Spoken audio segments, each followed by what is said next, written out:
नमस्कार, मैं कमलेश कबीर आपका एक बार फिर स्वागत करता हूं इस नए एपिसोड में। वक्फ बिल लोकसभा और राज्यसभा से पास हो गया और उसके बाद अब रुझान आना शुरू हो गए। अब एक तरफ दरबारी मीडिया में थोड़ी सी खुशी की लहर भी है।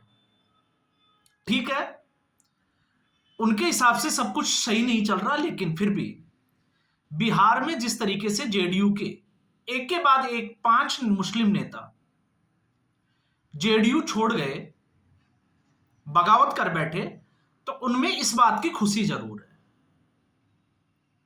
लेकिन अगर हम राजनीतिक विश्लेषण की दृष्टि से अगर हम विश्लेषण करते हैं, राजनीतिक विश्लेषक की दृष्टि से विश्लेषण करते हैं, तो अब एक नई तरीके की बहस जो है वो शुरू हो गई है और उस बहस का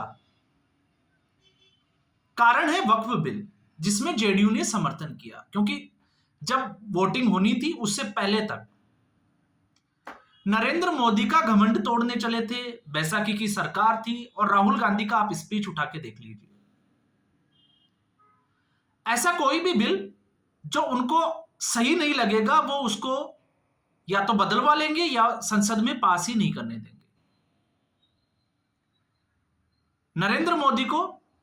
नरेंद्र मोदी की साइकोलॉजी को राहुल गांधी समझ चुके हैं, इस तरीके के वो स्टेटमेंट दे चुके हैं। अब जब लोकसभा में यह बिल रखा गया था उससे पहले तक कुछ नजारा अलग था चंद्रबाबू नायडू और नीतीश कुमार को लेकर, और अब नजारा कुछ अलग है। अब नजारा कुछ अलग कैसे है?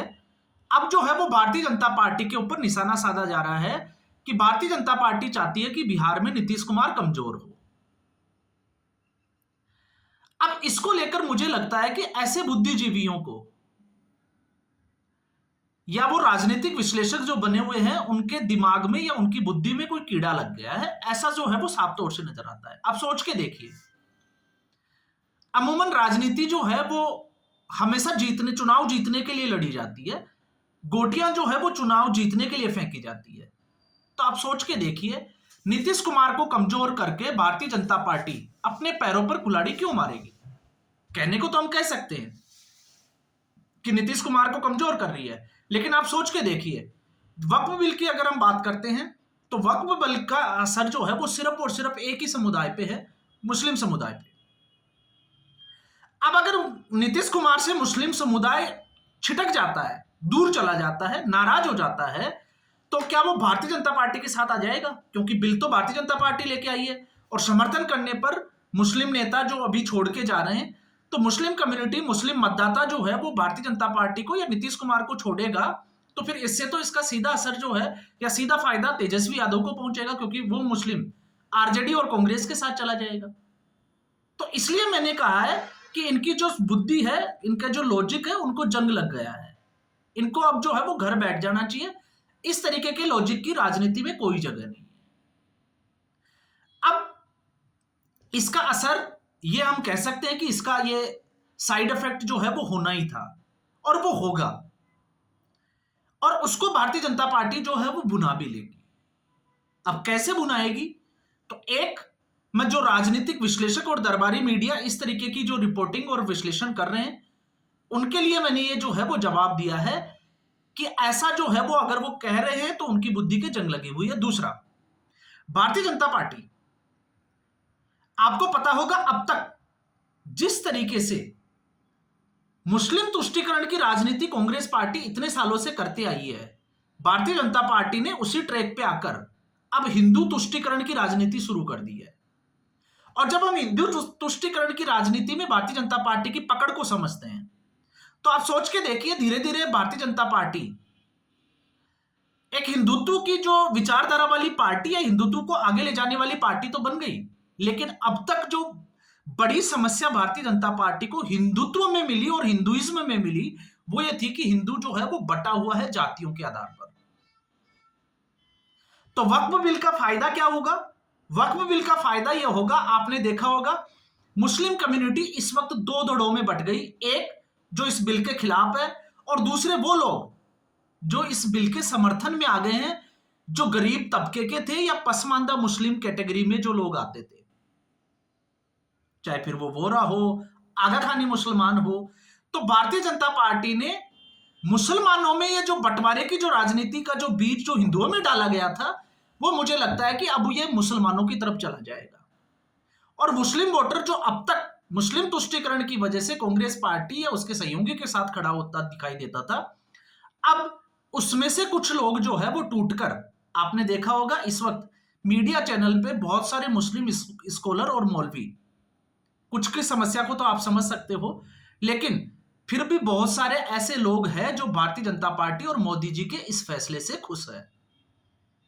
तो ये मैंने बिहार की राजनीति के परिदृश्य में ये बात रखी है कि भारतीय जनता पार्टी नीतीश कुमार को कतई नहीं सोचेगी कि वो कमजोर पड़े इस बिल पे, क्योंकि अगर मुस्लिम वोट छिटकता है, नीतीश कुमार से दूर जाता है, तो वो किसी भी सूरत में, चाहे भारतीय जनता पार्टी किसी भी तरीके के फायदे की बात करे मुसलमानों की, मुसलमानों का वोट भारतीय जनता पार्टी को नहीं मिलने वाला। तो ये एक वजह। और दूसरी, जो अब तक हिंदुओं में बांटने की राजनीति की जा रही थी, इस वक्फ बिल के बाद में जो इसके फीडबैक जो निकल कर आ रहा है अलग अलग जगह से, वो ये निकल के आ रहा है कि अब वही बीज जो है वो मुस्लिम समुदाय में भी दिखाई देने लगा है। तो मुस्लिम समुदाय में अब फूट जो है वो साफ तौर से नजर आ रही है। यह तो हुआ बिहार की राजनीति पर इस वक्फ बिल का असर। अब हम आते हैं कांग्रेस पार्टी पर। तो कांग्रेस पार्टी पर जो राहुल गांधी बड़ी बड़ी डींगे हारते थे, वो इस बिल के ऊपर संसद में एक शब्द भी नहीं बोले, जबकि सबकी नजर जो है वो इस पूरे देश में राहुल गांधी और प्रियंका गांधी वाड्रा पे टिकी हुई थी। तो प्रियंका गांधी वाड्रा तो नदारदी थी। और मुस्लिम तुष्टीकरण की जहां बात आती है, तो आप सोच के देख सकते हो कि दोनों भाई बहन केरल के वायनाड से ही चुनाव क्यों लड़ते हैं, क्योंकि वो मुस्लिम बाहुल्य सीट है, तो भरपूर समर्थन मिलता था। लेकिन अब केरल से जो खबर आ रही है वो ये खबर आ रही है कि जो क्रिश्चियन जो कम्युनिटी थी, जो अब तक कांग्रेस पार्टी के साथ जुड़ी हुई थी, क्यों जुड़ी हुई थी? क्योंकि सोनिया गांधी, आपको पता होगा उनका नाम क्या है, इटली से, क्रिश्चियनिटी से, राहुल गांधी लगातार जो है वो पास्टर वगैरह से, पादरियों से मिलते रहते हैं। ऐसी स्थिति में इस बिल के समर्थन पर खुलकर सामने आ गए केरल के ईसाई समुदाय के लोग और उस गांव के लोग जिसके 600 परिवारों के ऊपर यह खतरा मंडरा रहा था, और 50 परिवारों ने तो भारतीय जनता पार्टी ज्वाइन भी कर ली। तो आप देखिए, एक तरफा आपका विश्लेषण जो है वो यहां पर काम नहीं करने वाला है। इसका अगर आप दूरगामी असर देखते हो इस वक्फ बिल का, तो एक जो मैंने बात की कि मुस्लिम तुष्टीकरण की बजाय अब हिंदू तुष्टीकरण पे आ गई भारतीय जनता पार्टी। दूसरा, कांग्रेस पार्टी इस बिल पर चुप्पी साध के जो है वो अपनी बहुत बड़ी कमजोरी, क्योंकि अब तक नरेंद्र मोदी की वो कमजोरी पर काम करने की कोशिश कर रहे थे, लेकिन नरेंद्र मोदी ने उसको अपनी ताकत बना लिया। और ताकत कैसे बना लिया?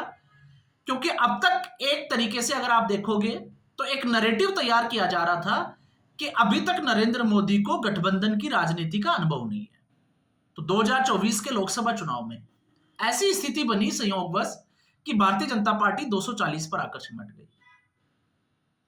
अब ऐसे में जो राग दरबारी मीडिया वाले थे, उनको ये एक जो है वो मसाला हाथ लग गया कि नरेंद्र मोदी क्या करेंगे। तो गठबंधन में जो अपने साथी है उनको कैसे साथ लेकर चला जाता है, उसमें भी चंद्रबाबू नायडू और नीतीश कुमार, जिसके ऊपर नीतीश कुमार के ऊपर तो आपको पता ही है कि पलटू राम का टैग लगा हुआ है, उनको साधते हुए लोकसभा और राज्यसभा में इस बिल को पास करना। तो अब आप सोच सकते हैं कि नरेंद्र मोदी कमजोर हुए हैं या मजबूत हुए हैं। अकेली बीजेपी होती तो हम कह देते कि ठीक है, बीजेपी के पास जो है वो अपनी पूर्ण बहुमत था, वो कुछ भी कर सकती है, बिल सही था या गलत था वो किसी भी तरीके से उसको पास कर सकती है। लेकिन गठबंधन में होकर अगर हम ये कहते हैं तो फिर हमें समझनी चाहिए नरेंद्र मोदी और अमित शाह की रणनीति को, इसको पूरा क्रेडिट देना चाहिए कि सीटें नहीं होने के बावजूद कैसे बिल पास कराया जाता है और कैसे विपक्ष को इसमें फंसाया जाता है। क्योंकि इस वक्त विपक्ष की स्थिति यह है कि वो पूरे तरीके से ट्रैप में फंस गए हैं। अगर वो बिल के समर्थन में आते हैं तो विपक्ष के हाथ से पसमानदा मुसलमान, वोहरा, आगा खानी, ये जो है वो उसके हाथ से दूर होते हुए दिखाई देते हैं।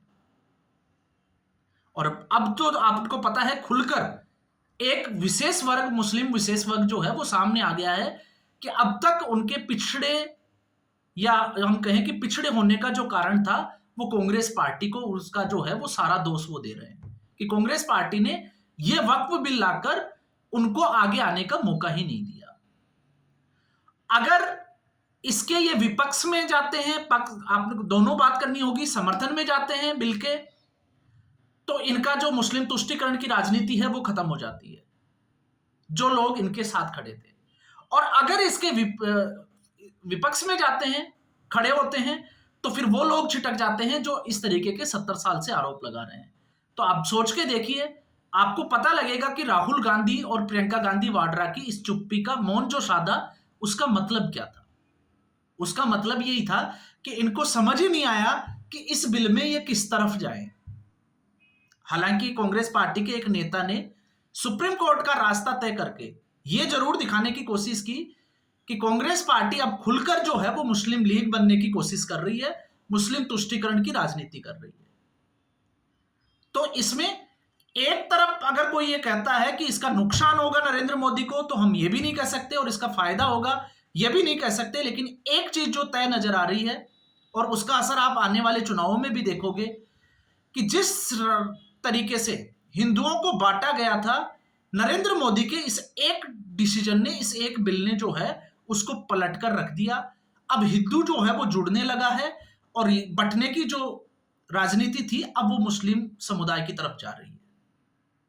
और इसी कड़ी में आप देख लीजिएगा, इशारों इशारों में बहुत बड़ी बातें निकल कर आएगी कि हो सकता है बहुत कम समय में या आने वाले निकट भविष्य में आपको यूनिफॉर्म सिविल कोड भी जो है वो संसद में देखने को मिले, और आप और हम जो है वो उसके ऊपर विश्लेषण करें, उसका अनुमान लगाएं, और उसके बाद में उस विपक्ष की उसी जो जिसको हम कहें कि रणनीति के ऊपर, कि लोगों को किस तरीके से भ्रमित किया जाए। तो अब कुछ लोग जो है वो सड़कों पर आने की धमकी दे रहे हैं, लेकिन लगता है कि अब जो है वो ये बिखर जाएंगे, टूट जाएंगे, वो एकजुटता अभी जो है वो दिखाई नहीं दी है।